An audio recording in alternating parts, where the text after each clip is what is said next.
আজকে আমরা তারাস ফিলিং স্টেশনে আমি ইউনো মহোদয় সহ আসছি।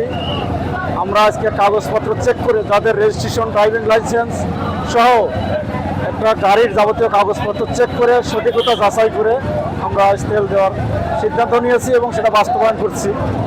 যাদের প্রয়োজন অনুযায়ী আমরা তেল দিচ্ছি এবং উপজেলা প্রশাসন সহ আমরা সকল স্তরের আইনশৃঙ্খলা বাহিনী এখানে উপস্থিত হয়েছি। আমরা যেন এইভাবে সবাই যেন ধৈর্য সহকারে তেলটা নিতে পারি, সবাইকে আহ্বান জানাচ্ছি। সবাইকে ধন্যবাদ। ড্রাইভিং লাইসেন্সগুলো আমরা যাচাই করে, তাদের রেজিস্ট্রেশন যাচাই করে, প্রয়োজনীয় কাগজপত্র যাচাই করে তাদেরকে তেল দেওয়ার ব্যবস্থা করেছে।